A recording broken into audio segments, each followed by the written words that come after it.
As we navigate the later stages of life, particularly when we enter our 70s and beyond, we often find ourselves reevaluating the routines and habits that once seemed so integral. The wisdom of the ancients, who lived in harmony with the rhythms of life, offers us profound insights into aging with grace and purpose. They believe that as we grow older, it's essential to embrace simplicity, peace, and practicality. For instance, by the time we reach 70, they advised against buying new clothing, not as a restriction but as a gentle reminder to focus on what truly matters. At 80, they suggested perhaps letting go of celebrating birthdays, encouraging us to shift our attention inward rather than outward. And at 60, the notion of building new homes was reconsidered, reminding us to settle into the comfort of what we already have.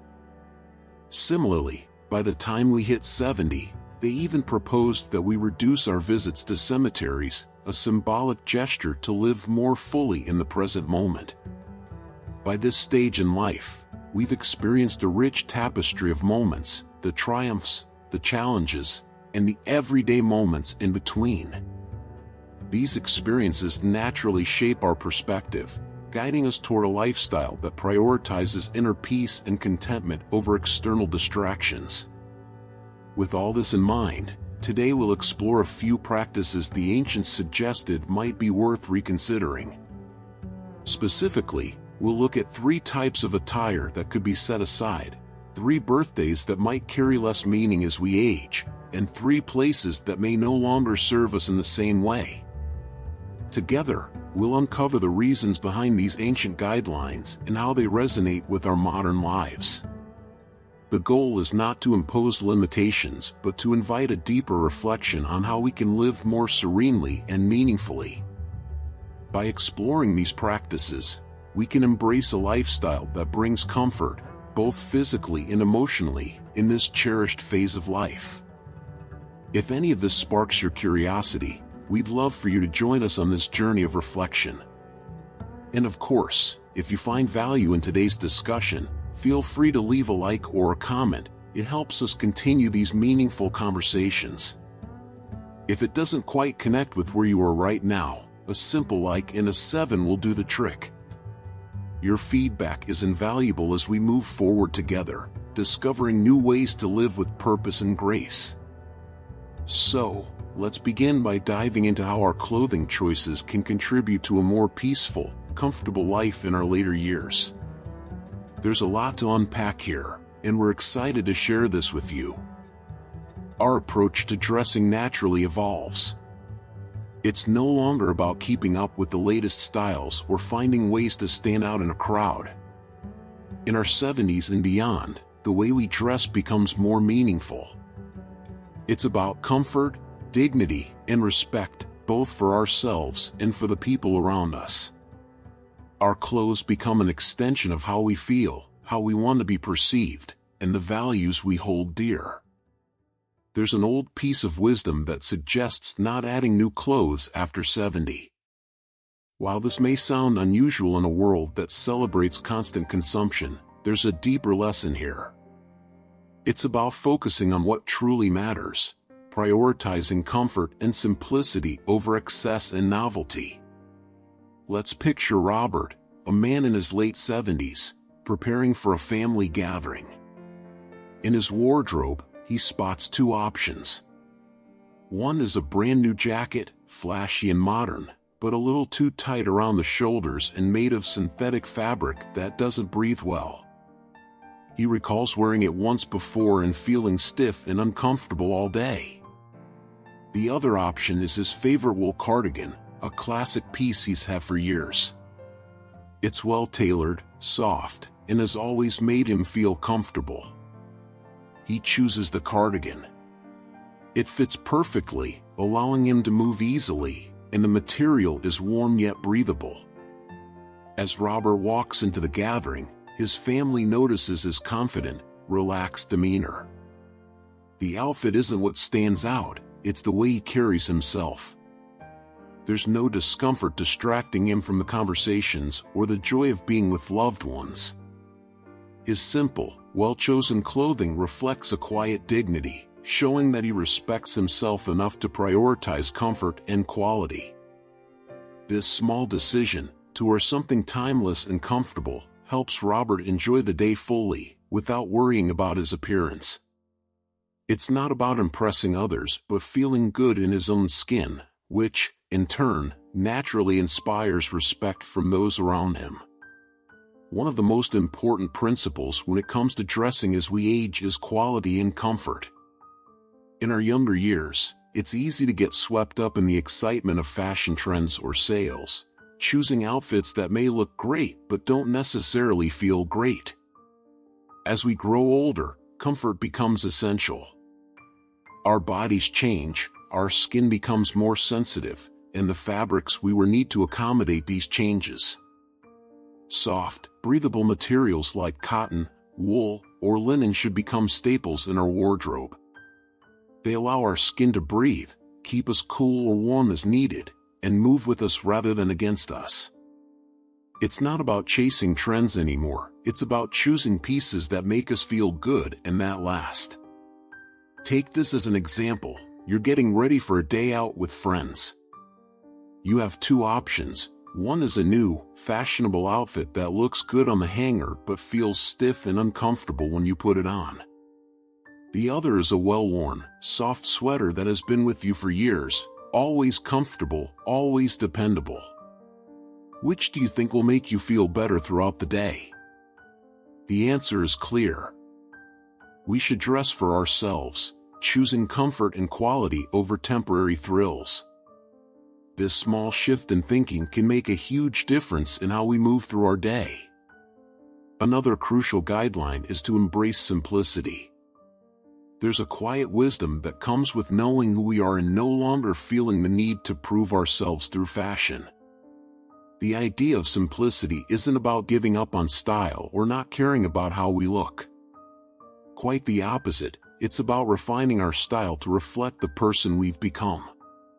Timeless, simple styles are far more flattering and dignified than chasing after the latest trends. A well-tailored blazer, a classic dress, or a pair of well-fitting trousers can go a long way in helping us feel confident and polished without trying too hard. We don't need to keep buying more to feel good about ourselves. Instead, we focus on fewer, high-quality pieces that stand the test of time. These choices reflect our maturity, our understanding of what really matters, and our desire to dress in a way that is both elegant and understated. Dressing simply doesn't mean dressing boringly, it means selecting clothes that highlight our inner confidence without overwhelming us with unnecessary details. Alongside quality and simplicity, cleanliness becomes increasingly important. No matter how expensive or stylish our clothing is, if it's not clean and well-maintained, it loses its impact. Clothes that are freshly laundered and wrinkle-free make us feel put together and ready to face the day. The act of caring for our clothing is an extension of caring for ourselves.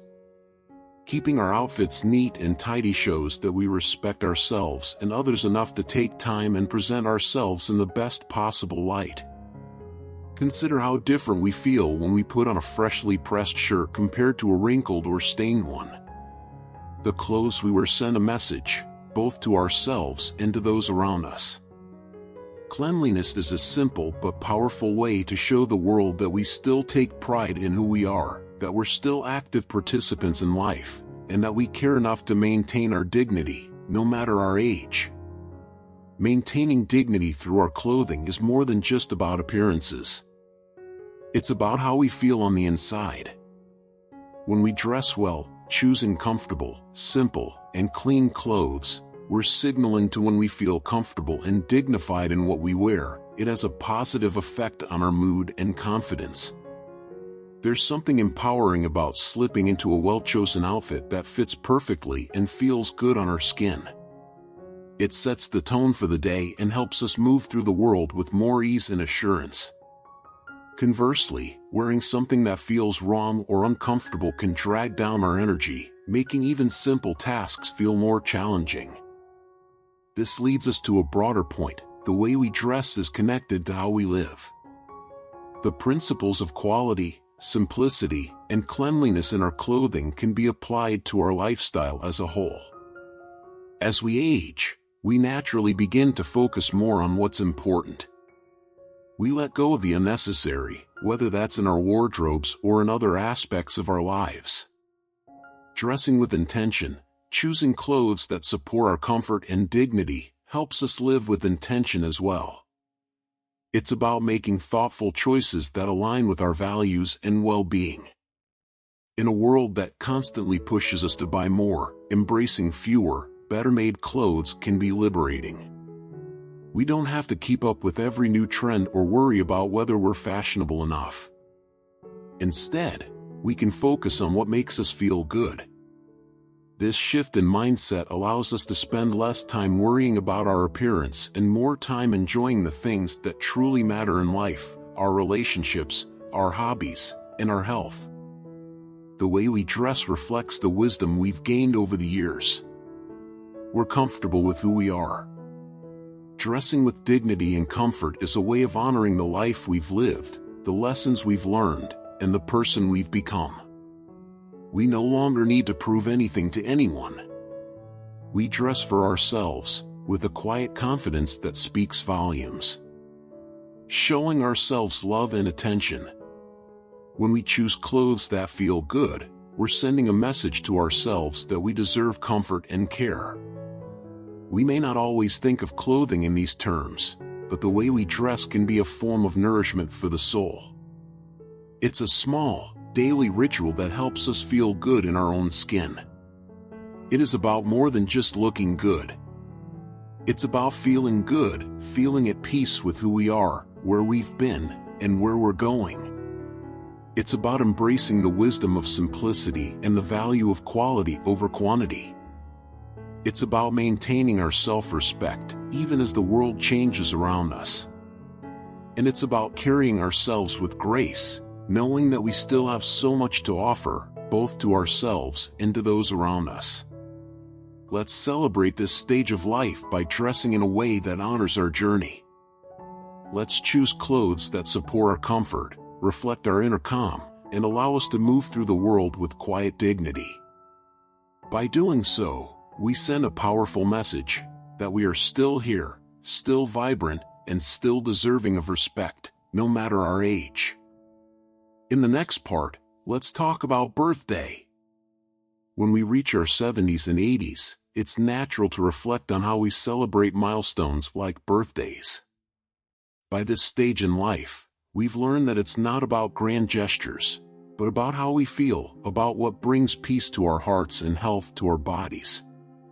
Let's start with the idea of health, the most important foundation of our celebrations. Think of a time when you hosted or attended a large event. Remember how exhausting it could be. In these later years, our energy is precious, and large gatherings can take a toll. Rather than pushing ourselves to attend or host big parties, we need to listen to our bodies. It's not about denying celebration, it's about celebrating in a way that honors our well-being. A small gathering with close family or friends allows us to connect without overexerting ourselves. We leave these moments feeling nourished, not drained, and that's the kind of celebration that suits us best now. Simplicity, yes. Lavish birthday parties might have been enjoyable when we were younger, but now, priorities shift. We have more experience, and we've seen what truly matters. Is it really the grandeur of the event, or the warmth of the connections we share? Extravagant celebrations can strain not only our energy but also our finances. At this stage, it's about honoring the life we've built, living within our means, and finding joy in the simple things. A quiet lunch with loved ones, a walk through the park, or even a cup of tea in the morning sun can carry more meaning than a crowded event ever could. Simplicity doesn't mean less joy, it often brings more. Grief and loss. Birthdays can be bittersweet, especially as we remember those who are no longer with us. This mix of emotions is natural. Rather than forcing ourselves into big celebrations that don't feel right, we can choose to spend the day in quiet reflection or with a small group of close family members. It's okay to celebrate in a way that feels comforting, even if it's quieter than in the past. Grief doesn't diminish the joy of the day, it's part of our journey, and acknowledging it allows us to navigate these moments with grace. Our emotional well-being should be at the center of any celebration. The pressures of organizing a large party can be overwhelming, especially when we feel the need to make everything perfect. But we've lived long enough to know that perfection isn't what makes a day special. What brings us peace is what matters most. Whether that's a simple dinner with family or spending the day doing something we love, the key is to choose what feels peaceful and right for us. We no longer need the stress of orchestrating big events. Now, we can focus on what truly brings us joy. What about connection? In earlier years, we may have wanted to invite large groups of people to our birthdays, but as we age, we start to value deeper connections over the number of guests. A small, intimate gathering allows for real conversations, meaningful interactions, and moments of presence. It's about being surrounded by those who genuinely care for us. When the gathering is smaller, it's easier to connect in a way that matters. It's these moments, the laughter shared over a quiet meal, the stories told in the comfort of our homes, that become the real treasures of our celebrations. We also need to think about redefining what a celebration means. Our birthdays don't have to look the way they did decades ago. We're not bound by old traditions. What matters now is celebrating in a way that reflects who we are today. Maybe it's a peaceful morning spent gardening, a cozy dinner at home, or a walk in the woods. These simple moments can hold more weight and joy than any large event we could ever host. We're no longer celebrating for others, we're celebrating for ourselves, in the way that feels most meaningful. We've spent so much of our lives fulfilling the expectations of others, hosting parties the way we thought we should. But now, it's our turn to celebrate in a way that reflects what we truly want. We don't need to impress anyone or live up to society's idea of what a birthday should be. We've earned the right to celebrate in our own way. Maybe that means having no party at all, and that's perfectly fine. It's about the life we've built, the people we love, and the moments that bring us happiness, however small they might seem. Mindful celebrations become our new tradition. It's not about how much we do, but about how meaningful the experience is. We don't need to pack the day with activities or people. Instead, we can choose moments that bring us a sense of calm, that make us feel seen and appreciated by those closest to us. These are the celebrations that leave us feeling fulfilled rather than fatigued. They're the ones that let us end the day with a heart full of gratitude. Remember that our birthdays are still worth celebrating, even if the celebrations look different. We're celebrating our journey, our resilience, and the wisdom we've gained over the years. Each birthday marks another year of life, another chapter in our story. And whether we choose to mark it with a small gathering or a quiet day of reflection, what matters most is that we honor where we are now. Now, it's important to start thinking about the places we visit. Not just the ones we go to for fun, but all the places that make up our routine. They influence our emotions, our thoughts, and even our physical health. As we enter our golden years, it's wise to approach some locations with a little more care. The choices we make about where we spend our time can have a bigger impact than we might think. There was a man named John, who had lived a full life by the time he reached his 70s. He had worked hard, raised a family, and built a strong circle of friends. His days were filled with memories, both joyful and bittersweet, and as the years passed, John found himself reflecting more on the places he visited regularly. John had always been a person of habit. Every week, he visited the local cemetery, where his wife, Susan, had been laid to rest a few years earlier. Each time, he would bring flowers and sit beside her grave, talking quietly as if she could still hear him. For a while, these visits brought him comfort, a way to feel connected to her. But over time, something began to shift. Instead of leaving the cemetery feeling at peace, he found himself feeling heavier, sadder, as if the weight of loss was pulling him down more and more. The routine that had once given him solace was starting to drain his spirit. One day, after a particularly difficult visit, John spoke with his daughter, Mary.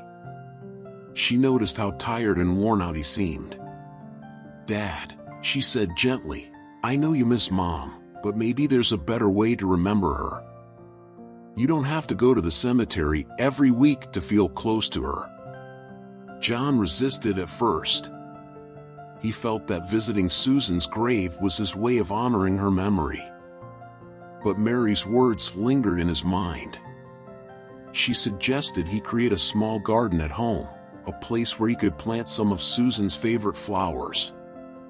It would be a space filled with life, where he could sit and remember the good times they shared, without the weight of sorrow that came from visiting the cemetery so often.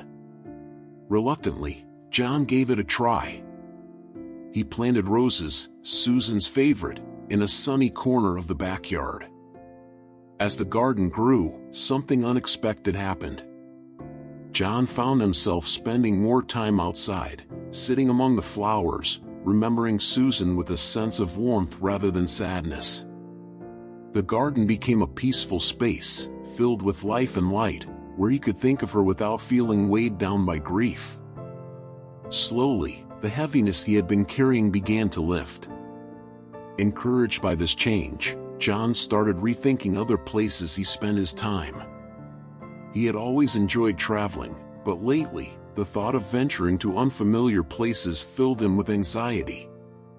His knees weren't as strong as they used to be, and the idea of navigating airports or new cities felt overwhelming. Still, he missed the adventure of discovering new places. Instead of giving up on travel altogether, John decided to approach it differently. He began planning trips to nearby towns, places he had never explored but that felt safe and manageable. He invited a close friend to join him, someone who could share the experience and offer a helping hand if needed. On their first trip together, John and his friend visited a small coastal town not far from where he lived.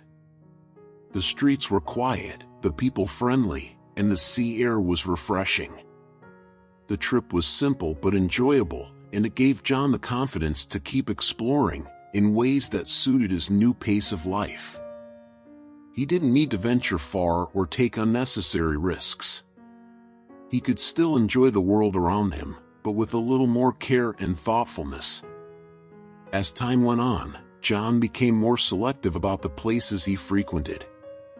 There was a local bar he used to visit in his younger days, a place where the music was loud and the atmosphere rowdy. He hadn't been there in years, but some of his old friends still went. One evening, they invited him to join them. At first, John felt a wave of nostalgia.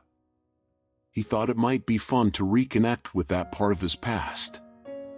But something held him back. He realized that the energy of that place no longer fit with the person he had become. The loud, chaotic environment didn't appeal to him the way it once had. Instead, John suggested they meet at a quieter cafe nearby, a place with comfortable chairs and soft music, where they could really talk and enjoy each other's company.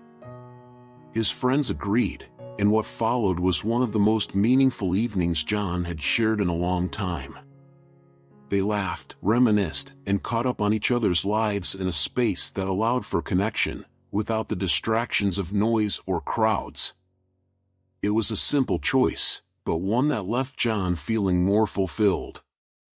Over time, John realized that the places he chose to spend his days mattered more than he had ever thought. Whether it was his own backyard garden, a peaceful cafe, or a familiar town, the environments he surrounded himself with had a profound effect on his mood, his energy, and his outlook on life. He learned to be intentional about where he went, seeking out places that brought him peace, joy, and a sense of belonging, rather than those that weighed him down or left him feeling drained. As John continued into his later years, he felt lighter, more content. He still honored the memory of his wife, but in a way that filled him with love rather than sorrow. He still traveled, but with a sense of ease and enjoyment, knowing his limits.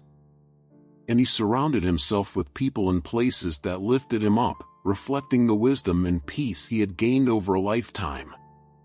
John's story was a reminder to himself, and to those around him, that as we age, the places we visit can shape how we feel. Choosing wisely, with care and intention, allows us to live our later years with grace, joy, and a sense of fulfillment.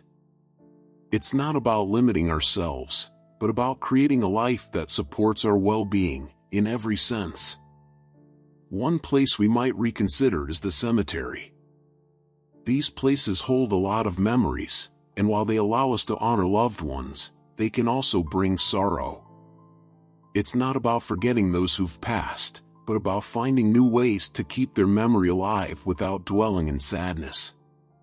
Creating a small memorial at home, or even dedicating a garden space, can be a peaceful alternative.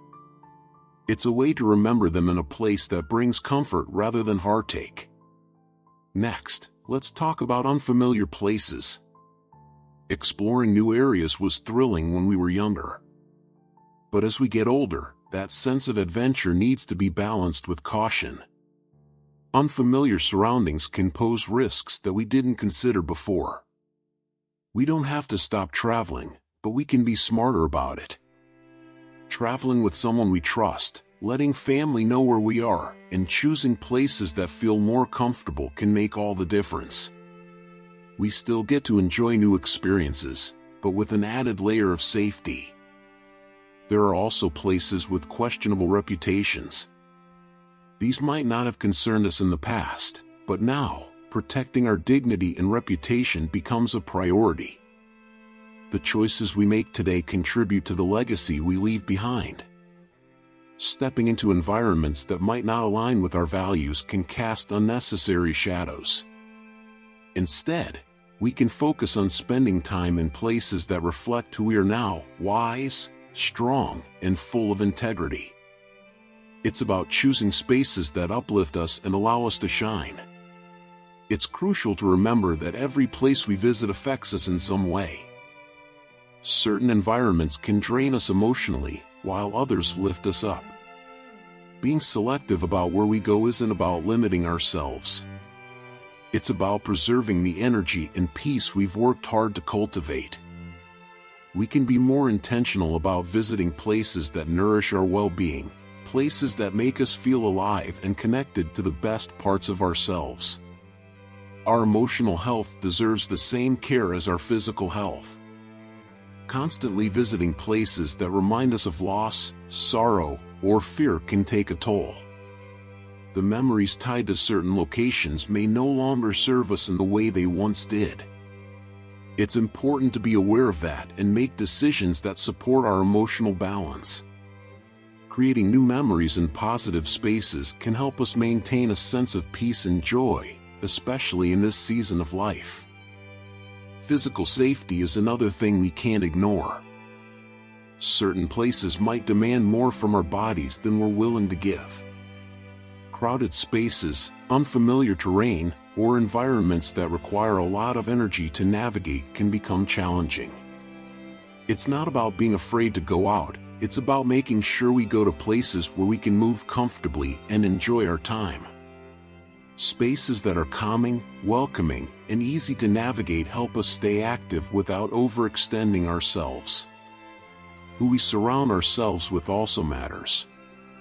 Some places naturally bring us into contact with positive, uplifting people, while others might attract negative energies. The company we keep influences our mood and outlook. That's why it's important to choose environments where we're likely to meet people who share our values, who bring light into our lives.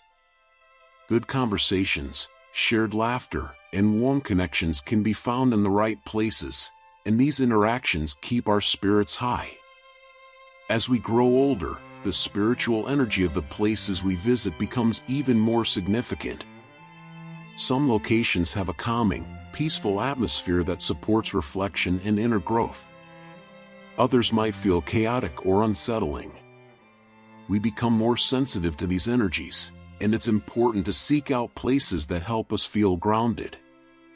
A quiet park, a peaceful church, or even a favorite reading nook can provide the calm we need to stay centered. This isn't just about avoiding certain places.